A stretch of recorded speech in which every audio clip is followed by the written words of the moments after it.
नमस्कार मित्रों आज हम पॉलिटी यानी भारतीय संविधान के नेक्स्ट चैप्टर उपराष्ट्रपति को पढ़ने आए हैं। दरअसल भारतीय संविधान में उपराष्ट्रपति के पद और उनके निर्वाचन नियुक्ति की जो उल्लेख किया गया है आज हम पढ़ेंगे।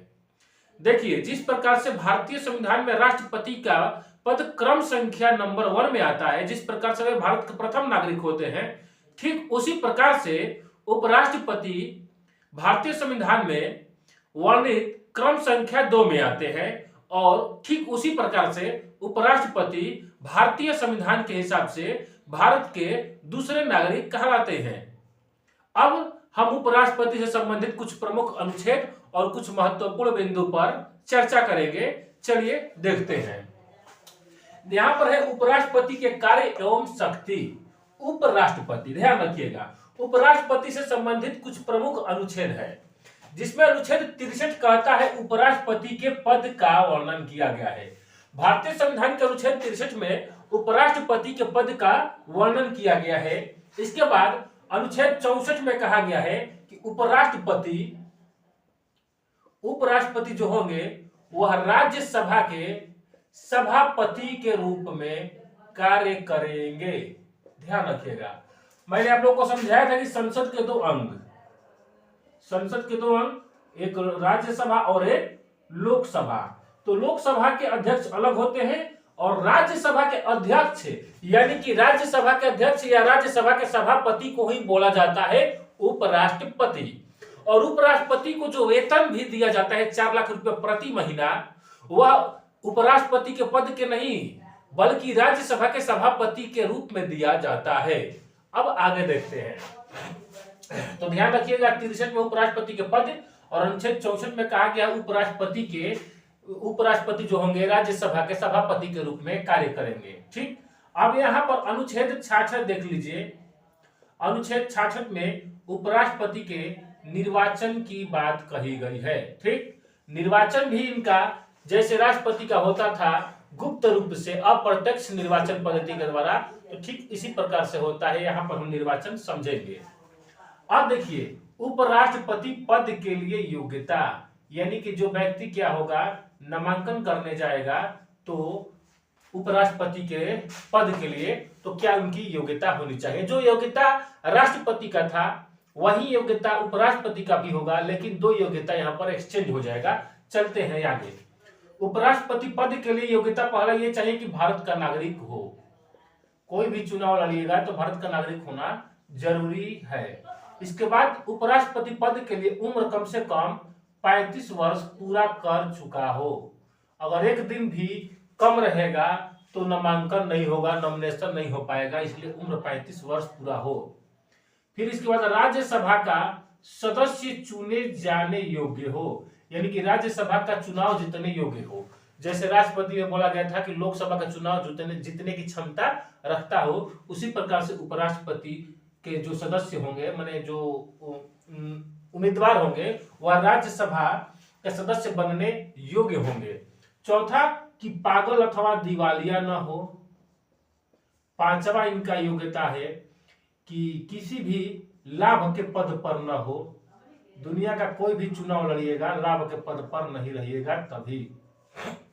इसके बाद यहां पर ये 5 योग्यता तो भारत के लगभग 50% से ज्यादा नागरिकों के पास है। यहां पर सभी का सपना टूट जाता है उपराष्ट्रपति बनने के दौरान। होता क्या है कि निर्वाचन, जब उपराष्ट्रपति का निर्वाचन होता है तो निर्वाचन के दौरान निर्वाचक मंडल के 20 सदस्य जो होंगे प्रस्तावक होंगे और 20 सदस्य जो होंगे वह अनुमोदक होंगे। ध्यान रखिएगा, जिस प्रकार से राष्ट्रपति का निर्वाचक मंडल था उसी प्रकार से उपराष्ट्रपति का निर्वाचक मंडल। अब देखिए, उपराष्ट्रपति का निर्वाचन किस प्रकार से होता है, तो अप्रत्यक्ष रूप से होता है, गुप्त मतदान द्वारा। यहां हम समझेंगे उपराष्ट्रपति के निर्वाचक मंडल, वहां पर नीचे हो जा रहा है, इसीलिए निर्वाचक मंडल के मतलब उपराष्ट्रपति के चुनाव में कौन कौन भाग लेगा। जैसे राष्ट्रपति के चुनाव में कौन भाग लेता था, लोकसभा, राज्यसभा और विधान परिषद तथा दिल्ली पुदुचेरी के सभी निर्वाचित सदस्य। लेकिन यहाँ पर उपराष्ट्रपति के निर्वाचक मंडल में संसद के सारे सदस्य भाग लेंगे, चाहे वह निर्वाचित हो या मनोनीत हो। ध्यान रखिएगा। तो यहाँ पर निर्वाचक मंडल में लोकसभा के सभी सदस्य, राज्यसभा के सभी सदस्य, लोकसभा में सभी सदस्य 545, राज्यसभा में सभी सदस्य 245। ध्यान रखना है, यानी कि मनोनीत सदस्य भी इसमें भाग लेते हैं। उपराष्ट्रपति के पद में ध्यान रखना है, संसद के केवल सदस्य ही भाग लेते हैं, विधानसभा के सदस्य भाग नहीं लेते हैं तो नहीं लेते हैं। यह इतना बात ध्यान रखना है, ठीक। तो निर्वाचक मंडल समझ में आ गया कि उपराष्ट्रपति के निर्वाचन में के भाग लेगा, लोकसभा के सारे सदस्य, राज्यसभा के सारे सदस्य। अच्छा, एक के बात कहिए कि संसद के सारे सदस्य, क्योंकि संसद के दो अंग, लोकसभा और राज्यसभा। यहां तक क्लियर?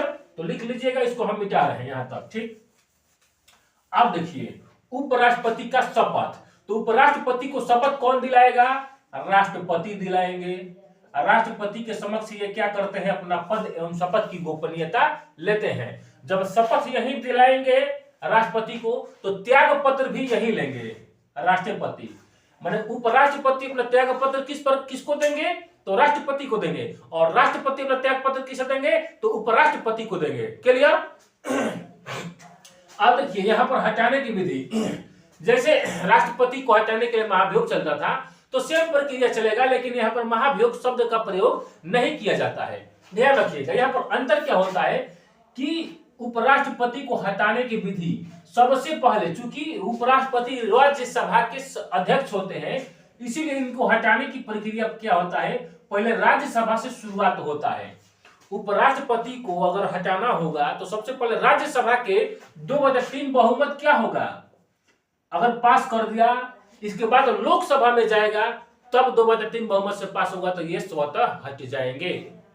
अब ध्यान रखने योग्य बात है, जिस प्रकार से राष्ट्रपति पर महाभियोग चलाया जाता था तो 14 दिन पूर्व सूचना दिया जाता था, ठीक उसी प्रकार से उपराष्ट्रपति पर हटाने की प्रक्रिया से पहले ठीक 14 दिन पूर्व इन्हें लिखित सूचना दिया जाता है। ध्यान रखना है कि 14 दिन पूर्व लिखित सूचना दिया जाता है हटाने से पहले।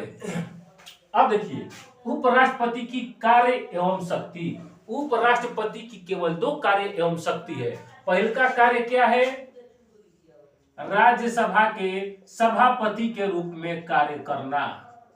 क्या है? उपराष्ट्रपति का प्रथम कार्य है कि राज्यसभा के सभापति के रूप में ये कार्य करते रहेंगे, अगर दूसर का जब तक कार्य नहीं मिल जाता। दूसर का ये है, जैसे हमने कहा था कि राष्ट्रपति अगर किसी कारणवश देश में ना हो या बीमार पड़ जाए या एक्सपायर कर जाए, तो इस स्थिति में राष्ट्रपति का कार्यभार उपराष्ट्रपति ही संभालते हैं। तब यहाँ पर कार्य एवं शक्ति में क्या होता है कि राष्ट्रपति का कार्यभार संभालना, राष्ट्रपति का कार्यभार संभालना। ध्यान रखिएगा। और राष्ट्रपति का कार्यभार कौन अनुच्छेद के तहत संभालते हैं? तो अनुच्छेद 70। यहाँ पर अनुच्छेद 70 छूट गया था, यहाँ पर ये लिख लीजिएगा, हम यहाँ पर अनुच्छेद 70 लिख देते हैं।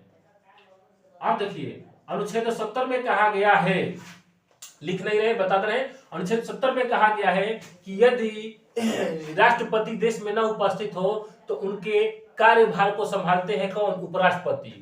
यानी कि उपराष्ट्रपति राष्ट्रपति के कर्तव्यों का निर्वहन जब करेंगे तो किस अनुच्छेद के तहत? अनुच्छेद 70 के तहत। और ध्यान रखना ये बात ये है कि जब उपराष्ट्रपति राष्ट्रपति का कार्यभार संभाल लेंगे तो उस समय वह राज्यसभा के सभापति नहीं संभालते हैं, और जैसे ही वह राष्ट्रपति का कार्यभार संभालते हैं उनको वेतन, पेंशन, सुख सुविधाएं सारा राष्ट्रपति वाला ही मिलता है। और ध्यान देने योग्य ये भी बात है कि उपराष्ट्रपति जब राष्ट्रपति के पद पर बैठकर कोई कार्य कर देते हैं तो वह कार्य भी मान्य होता है। ठीक। अब देखिए राज्यसभा में स्थिति, उपराष्ट्रपति का राज्यसभा में स्थिति क्या है? तो उपराष्ट्रपति जो होते हैं राज्यसभा के सदस्य नहीं होते हैं, सदस्य नहीं होते हैं। ध्यान देने योग्य बात क्या है यहाँ पर कि उपराष्ट्रपति का राज्यसभा में क्या स्थिति है? तो उपराष्ट्रपति राज्यसभा के सदस्य नहीं होते हैं, लेकिन राज्यसभा के सभापति या अध्यक्ष जरूर होते हैं। ध्यान देना है कि उपराष्ट्रपति राज्यसभा के सदस्य नहीं होते हैं, लेकिन राज्यसभा के सभापति के रूप में कार्य करते हैं। और जब संसद के, ये राज्यसभा के सदस्य ही नहीं है, तो किसी भी प्रकार के संसद में जो बिल या विधेयक पास होता है तो इसमें ये भाग नहीं लेते हैं, क्योंकि बिल या विधेयक जब पास होता है तो केवल निर्वाचित सदस्य ही भाग लेते हैं और उपराष्ट्रपति क्या होते हैं कि राज्यसभा के सदस्य नहीं बल्कि अध्यक्ष होते हैं। क्लियर। अब देखिए उपराष्ट्रपति का कार्यकाल। उपराष्ट्रपति का कार्यकाल बेसिक रूप से मुख्यतः 5 वर्ष का होता है, लेकिन फिर भी अगर ये चाहे तो अपने बीच समय में भी कार्यकाल में अपना त्याग पत्र भी दे सकते हैं। उपराष्ट्रपति का कार्यकाल 5 वर्ष होता है, लेकिन अगर अपने इच्छा से चाहे, स्वेच्छा से चाहे तो अपने कार्यकाल के दौरान ही बीच में ही त्याग पत्र दे सकते हैं। और त्याग पत्र किसे देंगे तो राष्ट्रपति को देंगे। क्लियर। अब देखिए वेतन और भत्ता। उपराष्ट्रपति को वेतन 4 लाख रुपया पर मंथ मिलता है। ध्यान दीजिएगा, जैसे राष्ट्रपति का वेतन 5 लाख रुपया महीना था, राष्ट्रपति का वेतन 5 लाख रुपया महीना, उसी प्रकार से उपराष्ट्रपति का वेतन 4 लाख रुपया महीना और राज्यपाल का 3.5 लाख रुपया पर महीना वेतन है। तो उपराष्ट्रपति को जो 4 लाख रुपया महीना वेतन दिया जाता है, यह उपराष्ट्रपति के पद के लिए नहीं दिया जाता है, राज्यसभा के सभापति होने के नाते इनको वेतन दिया जाता है 4 लाख रुपया। ठीक। अब देखिए निर्वाचन एवं विवाद। यदि निर्वाचन हो रहा उपराष्ट्रपति या राष्ट्रपति का, तो चुनाव के दौरान किसी भी प्रकार का झगड़ा हो गया, विवाद हो गया या समस्या उत्पन्न हो गया, तो उसको सुलझाएगा कौन तो सुप्रीम कोर्ट सुलझाता है।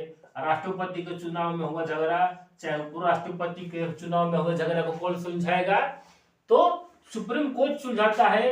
आई पावर इसको मिलता है अनुच्छेद 71 के द्वारा। उम्मीद करता हूं समझ में आ गया होगा। Share like